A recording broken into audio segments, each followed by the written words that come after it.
Thanks, Alex. It was Yeah. good to meet you. And when I started Truth Farm, no one was talking about the pharmaceuticals role in the epidemic. Like everybody was talking about the heroin epidemic, the heroin epidemic, the heroin epidemic. And when I named Truth Farm, the whole point of the name was that we were going to put some truth in the conversation. We were going to force people to tie the pharmaceutical industry to this whole entire epidemic. And now, thank goodness, it really is like in the front lines. Everybody's talking about it. We know who's responsible, and the FDA played a huge role. And the Sacklers and Purdue Pharma.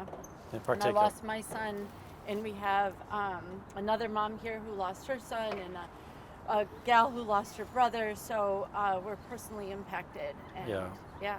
No, that's great. I mean, it's really this revolving door that happens here at the FDA, right? So you have a situation where, you know, ex-CEOs then come and work for the FDA or the HHS, and that's a reverse revolving door. And I think that needs to end, and that conflict of interest really needs to end. The FDA should be really kind of separated, right? I mean, that won't eliminate political influence, but I think will lessen it.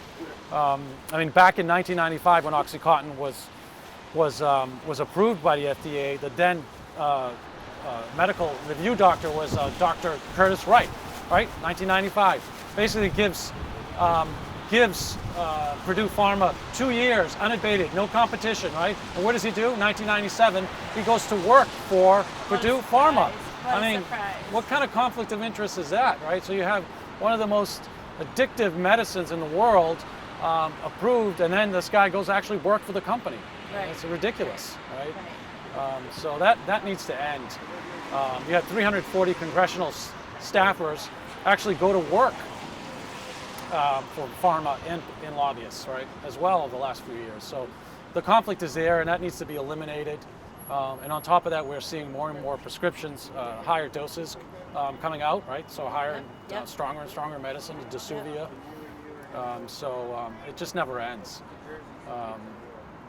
Yeah, but thank you. Yeah, thank you for your work. No, like thanks. I've been saying since the start, like using art to bring awareness and you know, elevate the issue, and I just think it really connects people. Yeah, it does, and it does. It's like 5 second, almost like a 5 second like clip of it. That's what kind of does it, right? You don't have to read the book, and I think what it also does is by using art or activism, it really kind of starts reaching people outside of our bubble. Like, and that's what I'm a big proponent of. Is kind of, I think the people in our community, we're doing great work, but we tend to be kind of insular. Like we don't really talk to people. And then once you get pulled into it, then you start knowing a lot about it, right? Then you're educated about it. So, but we need to reach people outside of our community, really kind of, you know, reach people on the street. So it does need a good cleaning. Just like good old home space. We are live tonight, the sale of a way. We make the play of not a day, but know the opioid crisis is twice as large. We come at you, Saint, in this Desage.